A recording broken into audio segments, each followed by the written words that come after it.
Hello there my fellow Holotable heroes and welcome to Grand Arena Season 21, Week 1, Round 2, let's fight. Now before I get into my today's opponent, let's first have a look at any feats we still need to look out to complete. Because as you know, I do like my feats. They just make Grand Arena for me a little bit more fun because they force me, to use some of the teams on offense that I normally wouldn't. So this one I'll be looking for. Don't look back, see if there is an opportunity to use some sort of Padme team with 3PO and Qui-Gon. So by no means an optimal Padme team, but we'll see if we have an opportunity to use it. And of course I have to keep working on the Chosen One feat there. So in round 1 I was able to get 7 defeats out of 24. So let's see if we can bump that further. And of course at the bottom, Dark Lord of the Sith, I won't be able to complete this feat at all because I'm nowhere near unlocking Lord Vader. I'm at least another year away, if not more, from unlocking him. So my opponent for today's video is Loli Zasipeni 10 Kirito. Checking his roster now, so his GP is 7.4 million. So it is 300k lower than mine. He has 4 Galactic Legends, same as I do, but he does have Master Kenobi, whereas I have Sith Eternal instead. So in terms of Galactic Legends, we are equally matched. Then moving on, let me show you as well his ships. There we go. Now he's got here Executor. So here it's showing a 7-star Executor, but in fact I did check a day earlier and he still had a 6-star Executor. So probably just today, when the Executor event returns, he upgraded his Executor to 7 stars. So I'm pretty sure for the Grand Arena I'll be facing a 6-star Executor, which obviously is much better because I have a 4-star Executor of my own that I can use to go up against his Executor in case he placed it on defense, whereas versus 7 stars, it's about 50% win rate for me. But versus 6-star, we should have no issues at all whatsoever. So we'll see what he put down on defense as we progress through the zones. And finally, he's a member of SH Star JS Guild. Not sure what that stands for. However, he's a guild mate of my shard mate. So I kind of messaged my shard mate and he put us in touch. So he's a very, very nice guy. A real gentleman, I would say. We had a little bit of a chat before, we started the attack phase, and then just a little bit communicated throughout the attack phase. He did warn me before he will attack that he will attack towards the end of the attack phase. So I just went ahead, did my attacks, did as efficiently as I could, and then in the end, obviously I had to wait for him to attack. So I'll show you then who won the round in the end. Alright, so with opponent details out of the way, let's finally head over to the Grand Arena board where I can show you what's going on. I will not go through my defenses because he hasn't attacked yet. I'll review my defense at the end of the video after he has attacked. So for now, let's just see what he placed for us on defense, if he will stop our full clear or not. Let's have a look. So the top zone, we've got Master Kenobi here with a Padme team. That's an interesting one. I've never faced that before, so I'll be trying out my Jedi Master Luke Jedi team there to go up against. Hopefully it works. Then we got Standard Grievous team, Carth, and then Hux. And then looking at the bottom zone, we've got Standard Rey team pretty much, and then we've got Kylo Ren Unmasked, as well as Fiend there. Now this Rey here, she's got good health on her, however not so high offense. So I'm really hoping that my Sith Eternal Emperor plus what can still get the job done, because remember when they did all those character updates, one of the changes to Sith Eternal was that whenever an enemy gains a buff that cannot be dispelled, Sith Eternal will gain bonus turn meter. And then obviously with Rey's lead, whenever you do gain bonus turn meter, they will be getting mastery, stacking mastery.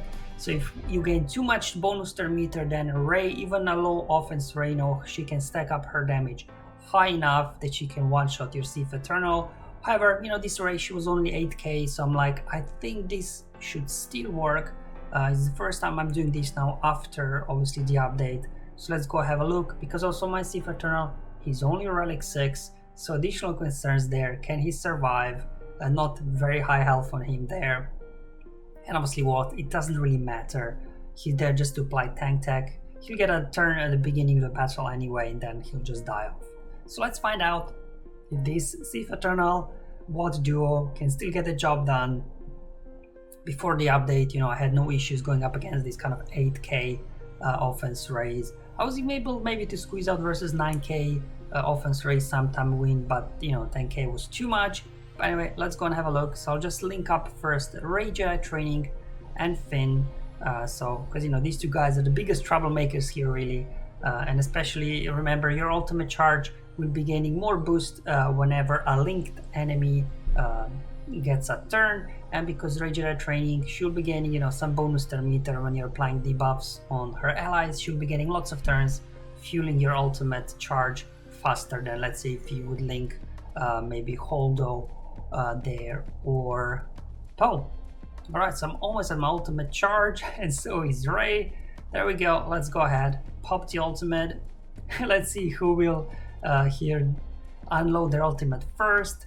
There we go, let's unload it. Take care of Rey Jedi Training so I don't have to worry about her healing immunity anymore. Now we'll just link up Holdo. I will also link up here Rey. Because to be honest, Poe is no threat here really. We got Retribution now, so we did some counterattacks.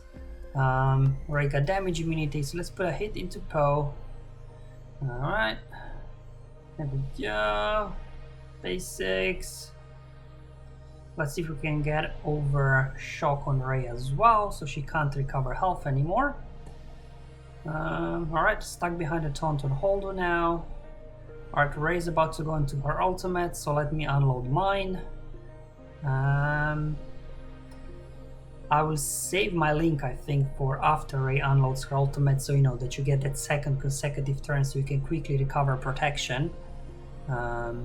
Before we do that, so there we go. Yeah, no issues at all, looks like, versus the 8k Reys, even after the change to Sith Eternal. So that's good to know, that I don't need to worry about that at all, because this pretty much is the cheapest kind of best counter if you have Sith Eternal Emperor here versus Rey. And there's no danger of timeout as well, whereas maybe mirror match or something like that with Rey could be. There we go, just keep going for Rey here.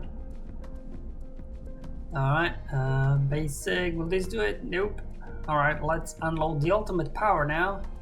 And boom, there you go, clean 60 banner win. So this worked really well. I was a little bit concerned going into it after this update to Sith Eternal, but no issues here whatsoever. Alright, so we've got Kylo team here up next. So this Kylo here, he's modded for a lot of health. So what I was planning to do versus this team is actually use my Imperial Troopers, because there's no Hux here in this enemy Kylo team, so we will be able to gain bonus turn meter. And this Kylo team, especially both Kylos, they can snipe some banners and things like that. And looking at the top, I didn't see what kind of team I would use troopers up against anyway, so I thought, maybe the best use for my troopers will be here, so we can get quick and easy 60 banners here before enemy. But enemy will probably won't even take a turn, because remember, as you can see, it looks like the strategy for my opponent was 1 Galactic Legends up top, 1 Galactic Legend at the bottom, and then kind of a little bit weaker teams around them. We'll see what's hiding at the back, maybe another Galactic Legend, I'm not sure. But anyway, here are my troopers. Will be faster. I'm getting extra speed there from Veers' lead, and then obviously Piet will get the whole turn meter train going with his Emperor strap buff. So we should have no issues running circles around these guys. Also added some speed now on my Death Trooper, so he can also get in early, and he can then go ahead throw out his AoE that will dispel taunt there from Kylo and Mast, and then we can just pick off anybody we want with an AoE from Veers. So anyway, let's hop in the battle. Should be over quickly, as all these trooper battles are. Let's put Mark over on Stark. Let's get some buffs going. We can go ahead dispel now, and now we can just go ahead take out Executioner. So that's like if you want to optimize turn order from your troopers, definitely having Death Trooper there going before Veers is very good, so we can do an AoE and dispel all the buffs, and then you're free with Veers to target anybody you really want. There we go. Kylo's gone as well. John AoE here, which put fear on Kylo, and there you go. Troopers only done. So another 60 banner wins, so definitely a good start. Now, we got this Finn team here, so I want to try something fun. I'm not sure how many banners I'll get here, but I want to do Finn mirror match here. Now, I'll show you mods, you'll see that my Finn team is slightly faster, and I do have all the Zetas on my resistance squad as well, as there are no Zetas on here, so definitely have advantage in that department. Still not sure in terms of banners how good it will be, but I just want to do something fun here, because I can't remember when was the last time I used Finn Zeta lead, because obviously after the rework to Finn Zeta's leadership, it was not nearly as useful as it used to be. And I do have a soft spot for Finn, a bit of nostalgia, because I was running like Finn, Poe, and Resistance Trooper, a bunch of other Resistance characters there, to even to take out Traya teams back in Squad Arena. So this was really fun. Really, Finn Zeta was, I think, my first Zeta, and then it also allowed me to start climbing at that time to the top of my Squad Arena, and I was able then to really start boosting my squad there from all the extra crystals you get from top spots in Arena. So definitely Finn Zeta has a very soft spot in my heart, so I'm definitely happy to have opportunity to go ahead and use it. So as you can see, my guys are faster. I do have all the Zetas on my resistance, so hopefully this will go as well. As long as my Poe can remove some turn meter to begin with, we should be good to go here. There you go with Rave. Because of Zeta on my Scavenger, we can apply Daze when she does not have debuffs. There we go, pushback turn meter, stun. There we go, we procced 3 exposes, so lots of turn meter for our guys. Let's see if we can get a stun over on Scavenger. Perfect. You have to target whoever's got the expose to benefit from Finn Zeta's leadership. Unfortunately, because of Chewie and Han there, they get all these extra turns to snipe banners. That's why, this Finn team here with Han and Chewie, it won't hold any defenses really well. In round 1, in my case, it held twice on defense, but it's bound to snipe a banner or 2 away if you don't have the right team to go up against it, just because of Han and Chewie gaining all those bonus attacks in. Because even when you defeat the leader, again, they get a bonus turn, right? So it's interesting. Let's have a look. So far in terms of banners, we're looking at 58. Let's see if we'll be able to get Finn back to full protection or not. Almost there. Now I have to do retribution, unfortunately, so let's get a daze on him. Now luckily there, Chewbacca there was dazed, so he couldn't get 100% turn meter there when I defeated his leader. Now I'm just trying to delay the battle here. If I can get Finn to use his healing ability one more time, maybe I can recover some banners. And now 58, that's fine. So there you go, guys. World's first Finn mirror match in Grand Arena, and I got now to promotion to Bronzium as well at the same time. Okay, so let's see what's hiding at the back. Are there any more Galactic Legends or not? And then I can plan out the rest of the attack phase. Well, at first glance, it doesn't look like any Galactic Legends. We got Geos here, Mothma, and those bounty hunters, relic bounty hunters. So man, those give me a scare. But anyway, we probably have to first take care of this Master Kenobi now. I'm used to going after Master Kenobis in Arena all the time with my Jedi Master Luke team, so I'll just use that. Obviously, I'm not sure about this Padme lineup instead of the usual Commander Ahsoka Tano and things like that. Because obviously Padme is unique. Whenever you attack out of turn, they will be getting some bonus protection up. But without Commander Ahsoka Tano, they won't have as much health and as much defense. So hopefully, still Jedi Master Luke's lead, the true damage from Jedi Master Luke's lead will be enough to burn through these guys. We'll see. It really begs the question, what did he do with his Commander Ahsoka Tano? He didn't use her here with Kenobi, so I'm not sure. Maybe he'll use her on offense with Padme? Oh no, but he used Padme here as well, so I'm not sure how he will use Commander Ahsoka Tano. I'm curious to see in GAC history where he used her. Anyway, just showing you here my mods as well. So this is just the standard team I run in Arena every single day, so I'm very familiar with how it works. So if you're interested in a guide, definitely check out my channel or my SWGOH for Life tool, and you can see how I use Jedi Master Luke to defeat Jedi Master Kenobi in Arena every day, and especially now when I have Grandmaster Yoda to Relicate because he's needed to unlock Master Kenobi. This guy hits really hard. Anyway, let's have a look how this will go. They go first, of course. Now, Jedi Anakin, he's a bit annoying with his buff immunity, so we should get him out as soon as we can. But first, let's cleanse off the buff immunity, get a mass stun out, spread some foresight here, and let's start working towards that ultimate. Commander Evan, get a turn. There we go. We can mark Anakin now. I'll just take him out before he applies more buff immunity on anybody. Come on, there we go. Oh yeah, we're doing a lot of damage without Commander Ahsoka Tano in there. Oh man, buff immunity again. Oh boy, so this is a little bit dangerous now, because I can't get a taunt there with my Luke, so everybody's exposed. I mean, they will go into high ground in a moment anyway, so they will be able to ignore taunt, but still. Oh man, I hope Revan's gonna cleanse up soon. Oh yeah, without Commander Ahsoka Tano, these guys are a lot squishier actually. I don't even feel the presence of Padme's unique, the damage we're doing here. There we go. Let's cleanse off buff immunity so my Luke can finally regain the taunt. There we go. We're ready for the ultimate already. Perfect. Let's mark Ahsoka now so she can't dispel our buffs and things like that. Do you know what? Let's just go into ultimate now. Okay, they put healing immunity on gas, sniping banners. Let's get stuns out there. Let's see if we can get Luke back to full protection. Let's increase cooldowns over on Kenobi. Let's now mark Padme, get her out. Just basic, perfect, almost got her out. Yeah, looking like what, 57 banners at the moment. Come on, big hit. Almost got him. Let's spread foresight. Can we get Luke back? I don't think so. Do you know what? I'll just finish this. Boom.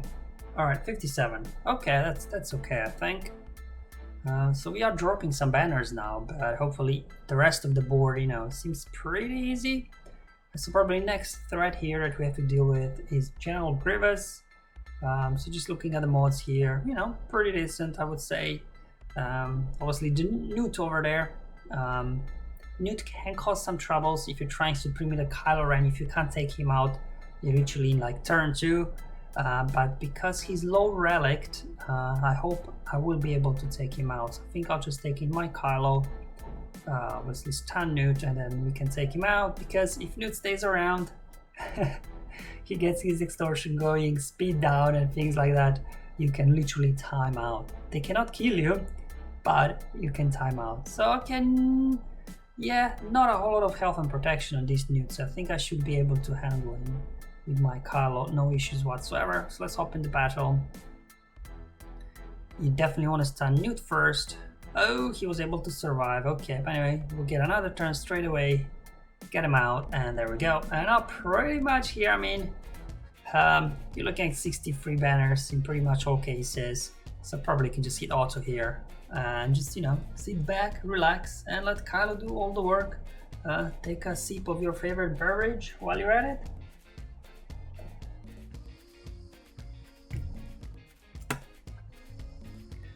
Alright, so we're only down to Grievous here and B1. There goes the ultimate. Kylo putting his helmet down, he's heading off. Oh, and his helmet is back on. Alright, there goes Grievous, rolling down to B1 here. And it's pretty easy 63 banners over here. Because mind you, as you see, my opponent, he went pretty light on defense, lighter than me actually, apart from the 2 Galactic Legends, so he does have a lot left for offense, so I'm trying to be here as efficient as I can. So definitely looking for undersizing whenever possible. Now this Hugs team again can be here, threatening in terms of banner sniping. Okay, luckily not too much speed on Hugs there, 274. Obviously, with Hux lead, whenever they do basic attack, they deal 50% extra damage. So if they get going with all their assists and Sith Troopers assisting on critical hits as well, First Order Officer can put offense up on somebody. So these guys can do some big hits, can really snipe banners away from you.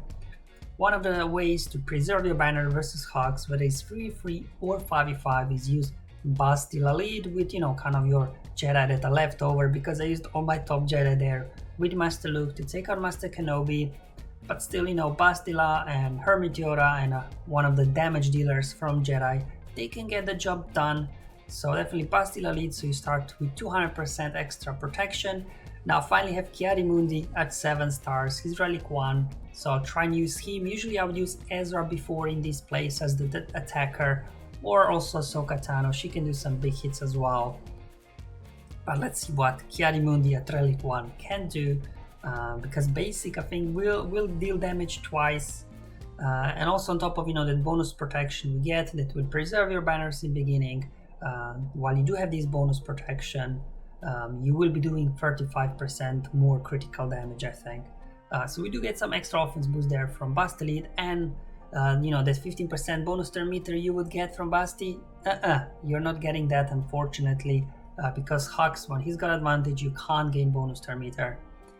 But as you've seen, my Jedi are very fast, so even without that extra turn meter, we should be able to go here and get a jump start from these guys. Alright, so just want to go out after Sith Trooper, so Master's Training over on Cam. Let's call Cam for an assist. 1 hit, 2 hit, and there he goes. Alright, let's put some more buffs over on Cam. Try to take out Hux before he got a turn. Unfortunately, that didn't happen. Alright, come on. Let's do a big hit here. Nice, 70k. That's why I bring in Old Band to push back turn meter, also apply offense down. Because even with Hux out of it, his leadership is still active, so these guys on their basics will be doing 50% extra damage, so offense down kind of negates that because it's 50% less offense. So we kind of neutralize here Hux lead, and as you can see, we got all the bonus protection left here. We got Yoda there for foresight and healing, so it's gonna be hopefully here an easy 60 banner win. However, First Order Stormtrooper obviously at Relic, he will be tanky, he's counter-attacking, so let's try and get a stun on him, perfect. Let's put Master's Training on Basti as well. Okay, almost got him out. Assist, there we go, so just down to Officer. 1 basic, 2 basics. Oh, definitely like what I'm seeing Cam, he's definitely better in this team than Ezra. So I'm definitely will Relic up Cam as soon as I can, but for now I'm still kind of finishing off the last set of Master Kenobi requirements. There you go, easy 60 banners versus Hux, no banner sniping here, thanks to that great lead from Bastila. And finally, Gear 12 Carth team with Wampa. These guys are Gear 12, however Wampa, if he starts counter-attacking, could cause some trouble, could snipe some banners away, especially if he gets his AoE out. But otherwise, Gear 12 characters, obviously, in my GP range, they don't do a whole lot on defense, just because pretty much, we all have so many relic characters these days. But I guess my opponent, because, he did put 2 Galactic Legends on defense, I guess the rest of the teams, he went a little bit lighter, just to ensure that he can full clear me as well. And finally, Wampa. No second Zeta on him, so no, he won't be able to apply healing immunity on my guys. Yeah.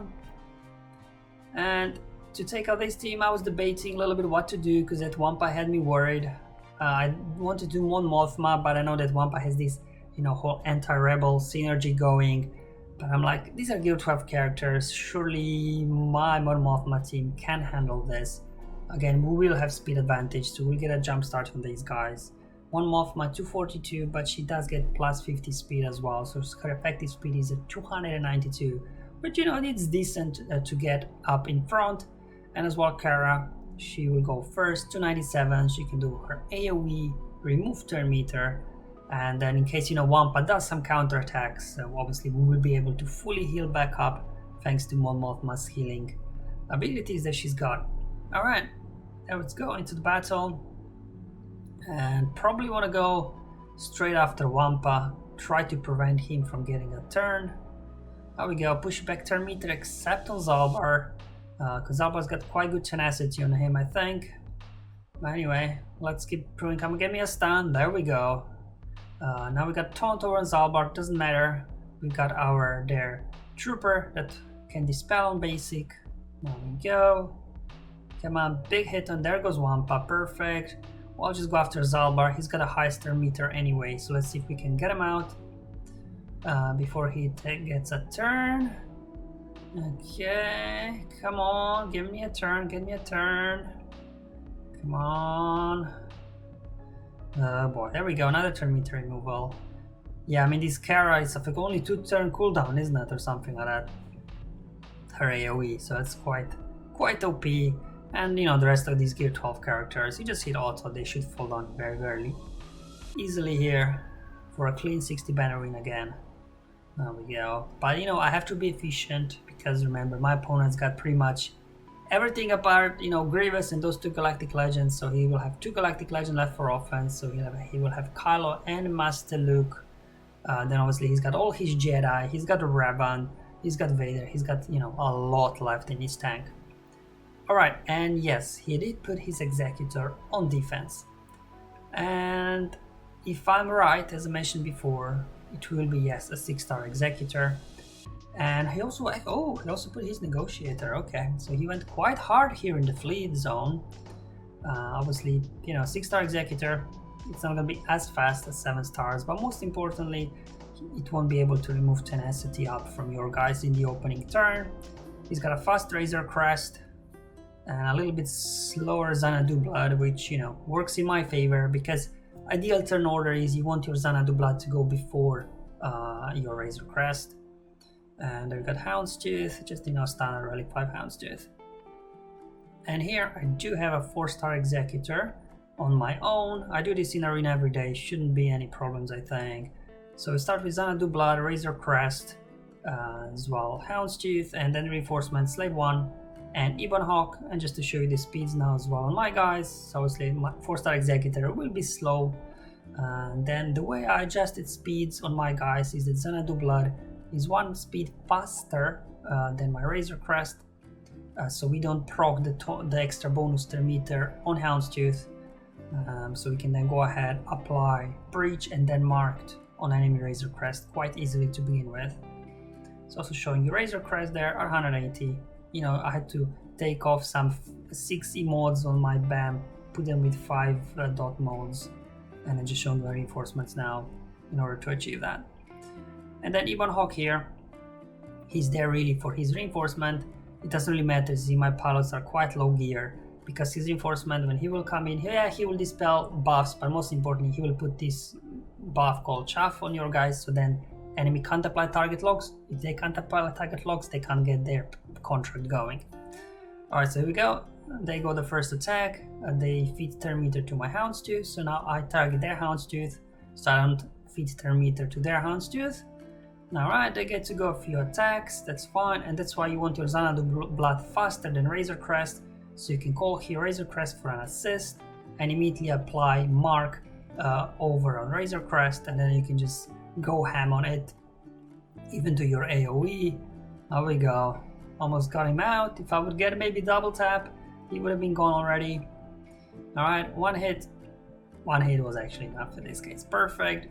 Alright, so our next target here should be Xanadu, and as a first reinforcement I bring in Ebon Hawk actually, so they can't now apply target lock while we do have Chaff on us, or whatever it's called, Chaff, not sure, it's a funny name.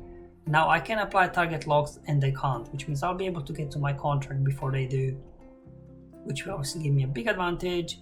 We can ignore taunt with Razor Crest, so I just go after Xanadu. Oh man, well, I never get a double tap it seems. They did a dispel now.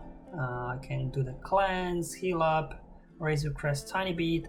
Yes, I know he dodged, but this special ability reapplies Chaff on your guys as well again. So again, there we go. Oh, it triggered my contract. Unfortunately, Xanadu is there in stealth. So let's go ahead and mark down IG. Bring in Gauntlet? Really? Okay. That's a interesting reinforcement to bring in. I'll take it, I guess.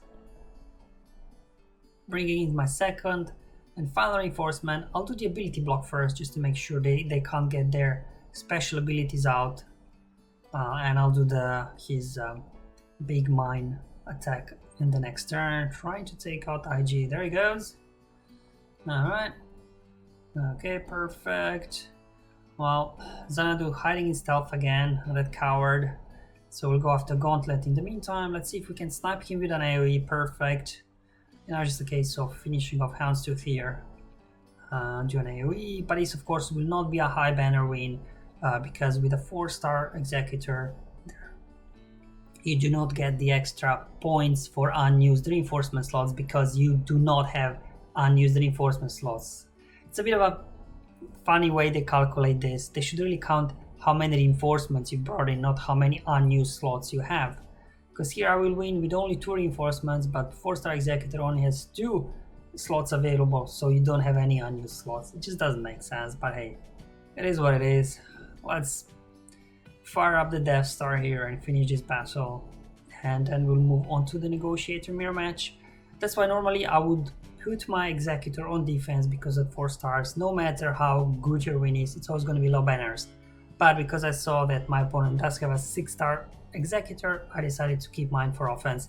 If that would be 4 or 5-star Executor, I would probably put mine on defense as well as 7 stars.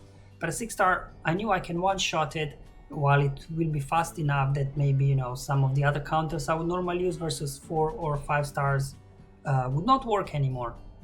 But anyway, Negotiator here, mirror match. He's got Relicate Kenobi, same as me. He also have a Relicate Anakin there, so again will be fast, 191. So if you've been following my channel, you know, to kind of negate that RNG to begin with, I use TIE Fighter in the starting lineup because it's a fast ship, it gets his force set up, and for some reason Ahsoka always goes after him, which will feed turn to my Negotiator, which always ensures my Negotiator fires first. That's what I start with. So just bringing in my standard team that I use here, and then we'll bring in Plow, 5s, and Ahsoka. That's more than enough. I mean, things can go wrong sometimes, but yeah, we'll see. At least we get a jump start on them with TIE Fighter always, so that's good. So showing you my Kenobi there, Relicate Anakin's Relic 7. So we'll be slower, but it doesn't matter, because once Negotiator goes first, we boost their meter to the rest of the team. And we'll get a jump start on these guys. There you go, Pilot there, 204 speed. Because more and more people will have now Relic Pilot because he's requirement for Executor, so this works really well then.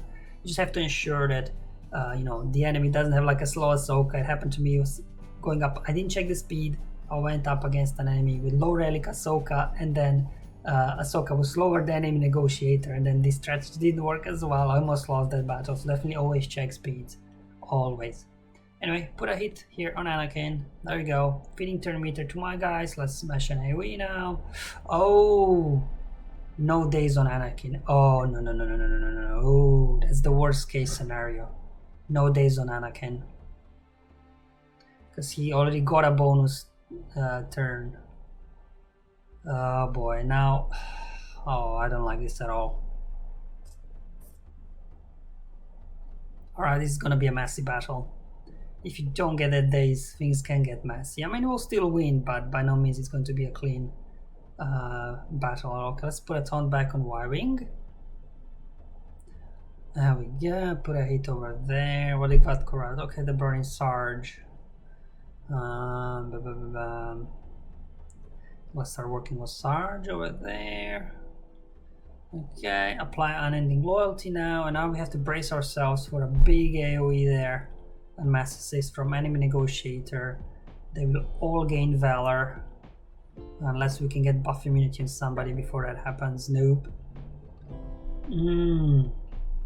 I see, that's why not getting that days in beginning is so really bad, that bad RNG I got there. Anyway, we need to get this Valor off the enemy. So what I'll do here is dispel Valor there and put a big hit over on Y-Wing, which obviously enemy Anakin won't like. No, I don't want to trigger again enemy Anakin, so let's just keep flying through Y-Wing here. They're being in Plow, okay. I just keep, oh, Ahsoka, I didn't want to do that. Alright, just smash an AoE. Now we're just going back and forth with Anakin here. Oh, grenades are ready. My Anakin's dazed, so let's just throw here the bombs, and this should, yeah, finish off Anakin. Okay, alright, it's a win, but a messy one. That was a really bad start, but you know, we're still able to pull out a win here in the end. Let's get a taunt up, see if we can keep everybody alive. Bring in 5s here so we can dispel Valor there. Just put a basic, and there we go. How are we looking? 57. Alright. Considering the bad start we had, I'll take 57 banners. So definitely dropped here in total about 10 banners on the ships. One because of obviously a 4-star Executor, you get penalized for reinforcements, and then as well, you know, bad RNG there on Negotiator Mirror match. So definitely leaving the gate open here for my opponent to win this round. So let's try and see what we can do with these bounty hunters. Now I have Padme, I have Rey left, and we have this feat with Padme, Qui-Gon, and 3PO. So Padme can take these guys easily, but that is if you take a full Padme team in, and I don't want to do that because I really want that feat done if I can, because it's a good opportunity now. But relic bounty hunters are scary, especially like Boba, Jango. So I might do something like Padme and Rey comp or something. And I was debating to go with Rey lead, to go with Padme lead, so they can't apply debuffs on my guys and can't critically hit me. Obviously with Rey you do benefit from, you know, that damage immunity, but I'm like, it won't really come to damage immunity probably anyway with all that protection I would get from Padme. Here I was debating, do I want General Kenobi? Do I want Anakin instead? I went with General Kenobi, maybe, you know, so he can taunt and stuff, but because remember, for them to get contract with Bossk, they have to put 10 hits into the weakest enemy, and this in my case will be Qui-Gon, and without a taunt they can just go all ham on him and get the contract trigger very quickly. Because if you've seen if you see in my round 1 video, you will see I went in with Rey or something. I made some mistakes, but these relic bounty hunters can do some quick work on you if you're not careful. And if they get a contract, obviously Mandalorian, he can disintegrate somebody, losing banners. But anyway, this is for the feat, so let's see if we can get something done here. Obviously Qui-Gon is squishy, so let's just put over on him. Alright, so at least they can't put debuffs on us. Oh, contract trigger already, oh boy, this is round 1 all over again. Okay, and they've got ability blocks. Oh boy. Hold on, Mandalorian, he can disintegrate somebody, right? Oh, gosh. Oh, luckily he went for Rey. Oh man, that was lucky. No time for ultimate yet. I want to whirlwind Bossk first. Oh, they're going after Rey now. Oh boy. Let's call Padme for an assist for some protection up. Oh boy, they're going after Rey now. Come on, let's heal up. Okay, there we go. Retribution doing some work. Let's go ahead, dispel that. Whirlwind Bossk out of here. Alright. Oh, okay. Oh. Okay, let's go into ultimate now. We have to take out Mando. Luckily only gear 12. We should be able to get him out before he gets to another disintegrate, because I don't think he'll be silly enough to use it on Rey again. Basic will do. Let's go after Boba now. Okay, alright, unload it. Alright, we're good here now, but man, that was a scary start. And you know, all these bounty hunter teams, everybody will have them now because of Executors. So, oh boy, especially that Jango Boba punch is really dangerous. But anyway, I get the feed done here. There we go. Alright, 59 banners. How this battle started scary in the end, you know what? 59 is pretty good actually. Alright, so these are pretty much the hardest team out. Obviously Geos, you know, they are annoying. Vader used to work well before his nerf. But because these are only gear 12 Geos apart from Brood Alpha, I'm still quite confident Vader can work. Well, quite decent speed on this Brood and a lot of health actually, but I'm just gonna bring in my Empire team now. So we got Palp Lead, Vader, Thrawn. We got Gideon as well. And let's bring in the reworked Royal Guard. I think this team can still do some good damage here. Let's have a look if Vader can handle Gear 12 Geos after his nerf. Alright, control the situation, which will also put a taunt over on Royal Guard, so he can now take all the counter attacks from Brute. There we go, Merciless. So we got what, 3 dots on Spy, more than enough. So for damage output here, it seems like, you know, even versus Relic Geos, this might still work. Maybe not high Relic Geos, but Relic Geos for sure. There we go, another culling there. Well, no problems. Get Soldier out. Now we're stuck behind a taunt on Brood. But luckily we've got Royal Guard there to take all the counter attacks for us. And then whenever Thrawn gets a turn, we can top him up. We can go ahead. Come on, give me a stun. There we go. Another stun maybe, perfect, fracture there. Well, while this team seems to be an overkill, like, oh, you don't need Thrawn and Royal Guard, I think you do, so you can recover the banners back to 60, otherwise Vader would be getting all those counterattacks, right? So I do think, you know, having a full team here gives you good 60 banners, but if you go undersized, I'm not sure would you be able to get more than 60. Because you will lose some protection from counterattacks. So we've got this poor Mon Mothma team here, but still, you know, Mon Mothma, if they get going, revives, Biggs keeps gaining bonus turn meter when he's critically hit.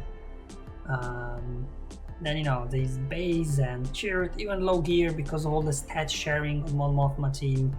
These guys will still be annoying and tanky, so I'm just undersizing here with Traya. Also bringing in Sith and Paratrooper just for some extra protection out of the gate, because as you will see, my Traya team is not, you know, that fast. These characters aren't that quick actually. So I think my Scion, I think he's actually the fastest, the 281. So probably he'll go first, but then enemy will get a jump start on us. So definitely want to have a pre-taunt in here because Traya, you know, that big wedge combo can do some big hits on Traya. Alright, let's go ahead and dispel that. Alright, here comes the counterattacks, and of course because of Traya's lead they keep kind of killing themselves when they're counterattacking. However, Chirrut with his, you know, healing over time buffs and as well health equalization will keep them alive. Just started here to isolate Base because otherwise I'll just be stuck behind his taunt forever. He'll keep getting it whenever Chirrut goes below 100% health. Let's see if we can get Chirrut out actually. Almost got him. There we go. Obviously, Mon Mothma will revive him, but at least we exhausted her revive. Let's tap Wedge so we steal his critical damage up to reduce his damage. So you can see these guys are doing some good damage here. There you go. Manilo's almost out of protection.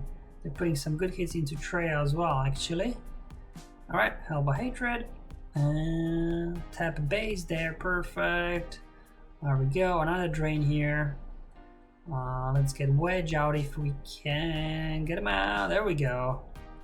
And now we need to take care of Chirrut and Biggs before before Mon Mothma brings somebody back. Alright. There we go. Perfect. Get Biggs out of here. And one more hit into Chirrut. Okay, one more. There we go. What you got for me? 58. You know, it's Mon Mothma, man. 58 banners. That's the thing with Traya, you don't have a lot ways apart from Scion to recover protection. So, but you know, 58, I'll take it.